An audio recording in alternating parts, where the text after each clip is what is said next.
In this video, we compare two of the most dramatic women's 100-meter hurdles races ever. One race showcases precision and control, while the other delivers pure chaos and surprise. Let's break down how each race unfolded step by step. Bronze medalist 2 years ago.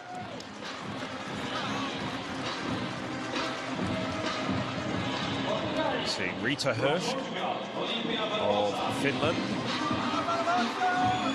Olympia Barbosa, who's set two personal bests in both the heats and the semi-finals, to be here in the final. This is Luca Kozák. She's run 13:10 this year. She's in good form. Last year's World Under-20 champion, Elvira Herman. Lower on the left.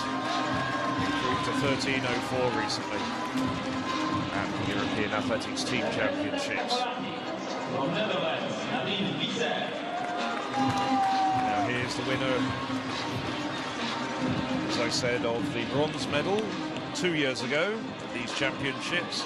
There's a chance to move up the podium. Elena Jiranova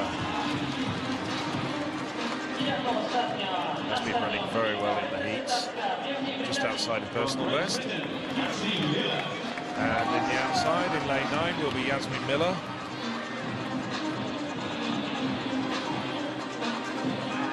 Miller, fourth at the World Junior Championships, as they were, now called the World Under-20 Championships in 2014.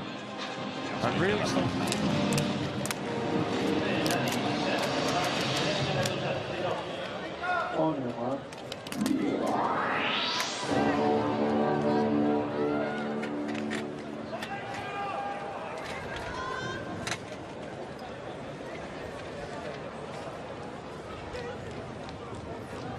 they settle into the blocks from the inside. Bydgoszcz, Finland; Barbosa, Portugal; Kozák, Hungary; Herman, Belarus; Valette, France; Visser, Netherlands; Jiranova, Czech Republic; and Miller of Great Britain and Northern Ireland. Well,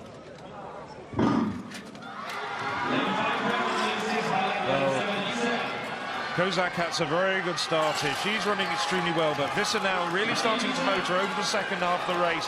Herman on her inside, she's trying to get up to her, but no. Visser is going to be the champion. 12:92 unofficially, 2.3 meters per second following wind. Herman, Belarus, well, after a gold medal at the World Under-20s, she gets the silver at the European Under-23s. Well, after so many bronze medals, Nadine Visser has got bronze medals also from the World Under-20 Championships in 2014. Finally, she'll stand on top of the podium. European champion. And Kozák, after that great start, hangs on to take the bronze medal. Also away very well. Miller on the outside, Hirschke on the inside. But then from 4 hurdles into her race, once she really starts snapping down her legs off the barriers, really getting into a rhythm, it's Nadine Visser. Herman had a relatively poor start, but comes back so strongly over the course of the second half of the race. Very, very smooth hurdling, though, from Visser. So it's Netherlands, Belarus, and Hungary. That's the 1, 2, 3.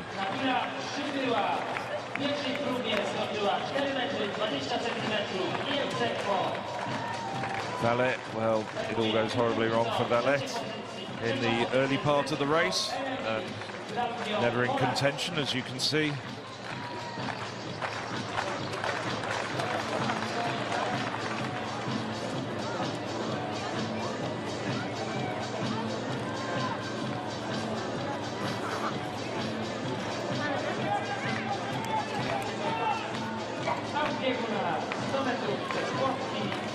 Confirmation of the results. Well, just a little bit too windy for personal bests, but Nadine Visser 12:92, Elvira Herman 12:90. John, the place was electric when Sydney just walked out onto the track. This might be the race of the night. Everyone looking forward to seeing what Sydney will do.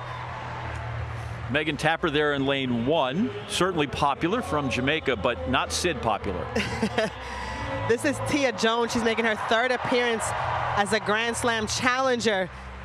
12:19. She was just off the American record only because she finished 2nd in Miami. Great race. Taji Kambuji here from Switzerland. Her sister had to finish her season. She just announced she's pregnant. She needs your pediatrician. She wouldn't come over because she couldn't fly. And here she is. The queen of the oval, Sydney McLaughlin-Aroney, has dropped down to the women's short hurdle. She's running the 100 hurdles and the 100. Everybody's waiting to see what she'll do here. Kira Nugent's been 3rd and 4th in the hurdle races and then has blistered the open 100. See what she's got. Her day, you know, she'll be counted on the next day to figure out how this goes. Yeah, the 2 Jamaicans side by side. Daniel Williams won the slam in Kingston. Nugent won in Miami. What will they do here? Tania Marshall, part of Dennis Shaver's sprint crew down there in LSU. He just finds fast women all the time. They never let up. Yeah, and they said that she looked really, really good in warm-ups. This is Christina Clemens. She's making her Grand Slam debut. She's an Olympic semifinalist and a world indoor silver medalist back in 2018. And if you're this is it, the moment we've been waiting for. If you're wondering how this goes, 12:61, the facility record for 11 for 11 clean sweep. Steve Cram.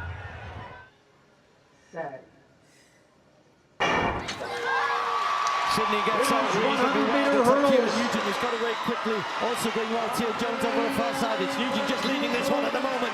Nugent's got this. Akira Nugent continues to go away.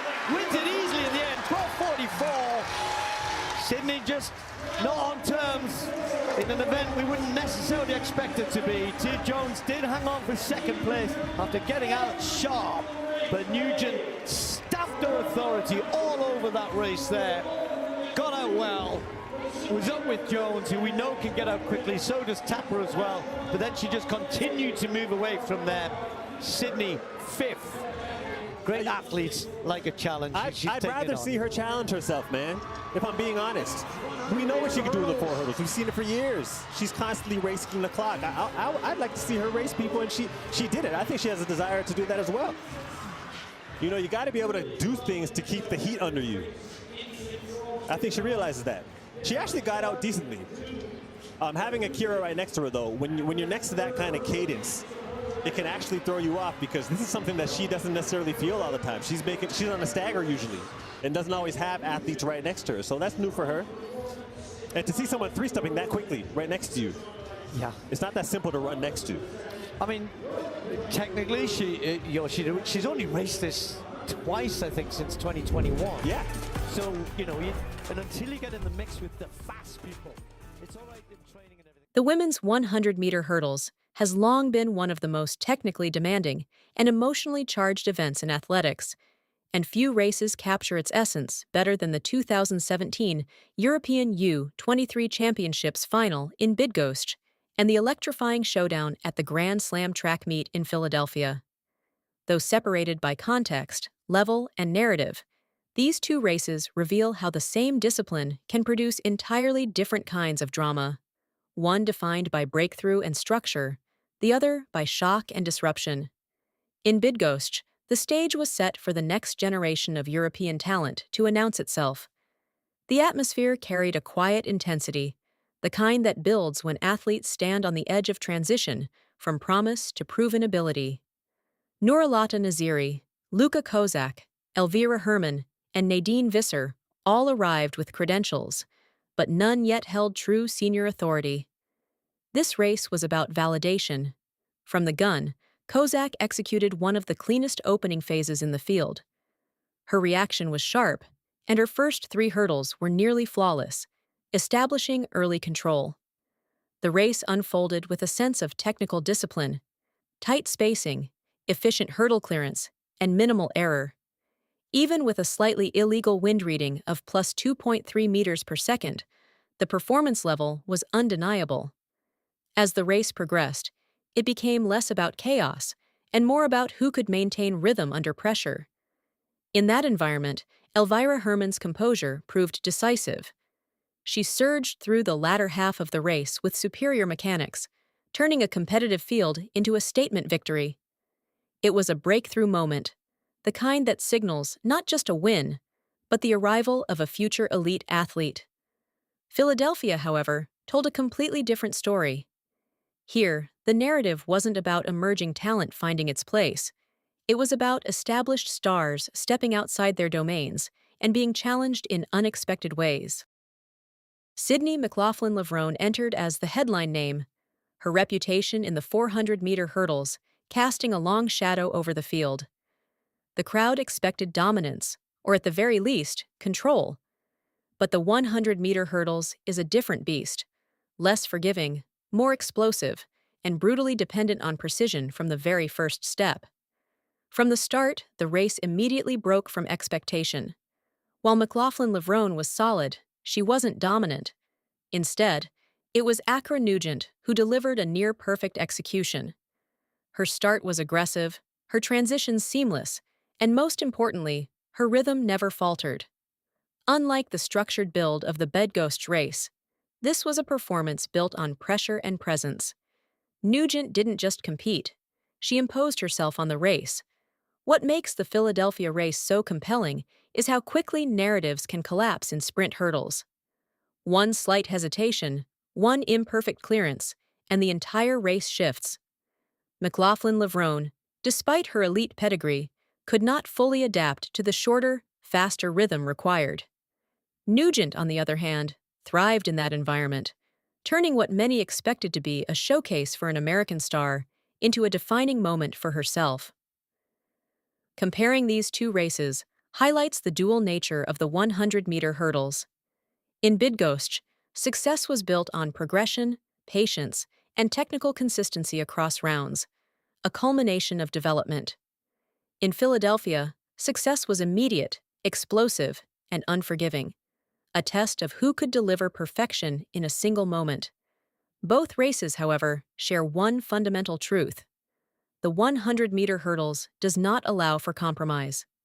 Whether it's a rising athlete chasing a breakthrough or a global star stepping into unfamiliar territory, the event demands absolute precision. And when that precision meets opportunity, it creates moments that define careers, whether through the quiet confirmation of potential or the loud arrival of the unexpected.